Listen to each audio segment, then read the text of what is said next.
Al-Iman TV.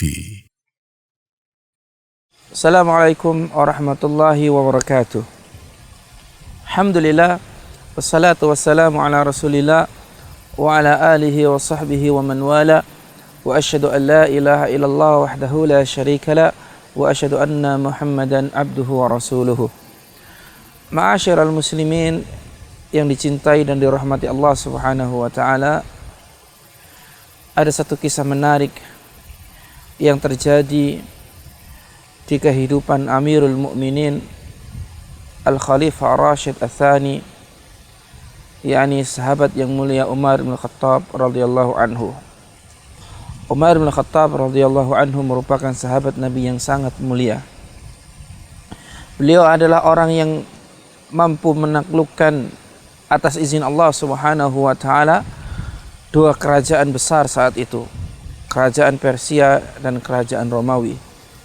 Beliau pula lah orang yang membuka Al-Quds, membuka Yerusalem yang terletak di dalamnya Masjid Al-Aqsa. Beliau mampu menyerahkan atau mampu menjadikan Al-Masjid Al-Aqsa berada di genggaman kaum muslimin saat itu. Disebutkan di dalam sejarah ma'asyarul muslimin bahwasannya gerbang pintu Yerusalem tidak akan diserahkan kepada kaum muslimin melainkan apabila Umar bin Khattab radhiyallahu anhu datang secara langsung untuk menerima kunci kota tersebut. Maka berangkatlah Umar bin Khattab radhiyallahu anhu dari Madinah menuju kota Al-Quds. Sesampainya di Al-Quds, Umar bin Khattab radhiyallahu anhu telah mendapati bahwasannya umat Islam telah mengalami perubahan dari sisi pakaian mereka, dari sisi gaya hidup mereka telah berubah. Hanya ada satu orang yang tidak terpengaruh dengan perubahan dunia tersebut. Di mana kita ketahui bersama ma'asyarul muslimin, ketika zaman Nabi Muhammad SAW, kaum muslimin belum dibukakan dunia oleh Allah Subhanahu wa ta'ala. Kemudian ketika Islam jaya, Islam tersebar, dunia datang kepada kaum muslimin. Orang yang dimaksudkan oleh Umar bin Khattab radhiyallahu anhu adalah sahabat yang mulia, aminu hadhil ummah, yaitu sahabat Abu Ubaidah radhiyallahu anhu. Umar bin Khattab radhiyallahu anhu mengatakan, "Ghayyaratid dunya an-nasa illa Abu Ubaidah." Dunia telah merubah manusia kecuali Abu Ubaidah.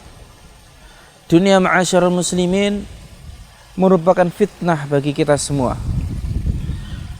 Merupakan fitnah yang siap merongrong kehidupan kita, bahkan merongrong keimanan kita. Maka tidak jarang kita jumpai seseorang melepaskan baju keislamannya, meninggalkan agama yang setelah ia anut hanya karena dunia. Dan Rasulullah SAW telah bersabda bahwasanya likulli ummatin fitnah. Setiap umat itu punya fitnah. Setiap umat itu punya ujian. Wa fitnatu hadhil ummah al-mal. Dan fitnah dari umat ini adalah al-mal, adalah harta, adalah dunia. Maka akankah kita menjadi orang-orang yang hanyut dalam fitnah dunia ini, ataukah kita menjadi orang-orang yang meniti jalannya para sahabat Nabi Sallallahu Alaihi Wasallam, mencontoh sahabat yang mulia Abu Ubaidah radhiyallahu anhu, yang mana ketika dunia dihadapkan pada beliau tidak goyah, dunia tidak mampu merubah beliau. Dan sesungguhnya ma'asyarul muslimin, sebagai seorang muslim, kita semua sadar bahwasanya dunia bukanlah tempat tinggal kita yang sesungguhnya. Dunia hanyalah tempat kita untuk bercocok tanam. Dunia adalah tempat untuk kita mempersiapkan kehidupan sejati kita, yakni di alam akhirat kelak. Dan sesungguhnya Allah Subhanahu wa taala telah bersabda, telah berfirman bahwasanya wal akhiratu khairu wa abqa. Dan akhirat itu lebih baik dan lebih kekal. Ya. Maka oleh sebab itu ma'asyiral muslimin, marilah kita senantiasa memohon kepada Allah Subhanahu wa taala semoga kita bisa kuat, bisa tegar di dalam menghadapi fitnah dunia yang begitu banyak yang telah bertebaran di zaman sekarang, dan semoga kita diselamatkan oleh Allah Subhanahu wa taala dari fitnah-fitnah dunia sehingga kita menjadi hamba-hamba Allah yang sejati, menjadi hamba-hamba Allah yang memahami bahwasanya dunia bukanlah segala-galanya, bahwasanya dunia bukanlah tempat tinggal yang selamanya, namun dunia hanyalah tempat persinggahan dan tempat tinggal yang sesungguhnya adalah di akhirat kelak, yang tentu kita semua telah mengetahui bahwasanya tidak ada tempat yang ketiga di akhirat. Jika seseorang tidak di neraka, maka dia akan berada di surga, dan tentunya kita semua berkeinginan untuk menjadi hamba-hamba Allah Subhanahu wa taala yang Allah taala berikan rahmat dengan dimasukkan ke dalam surganya yang penuh dengan kenikmatan.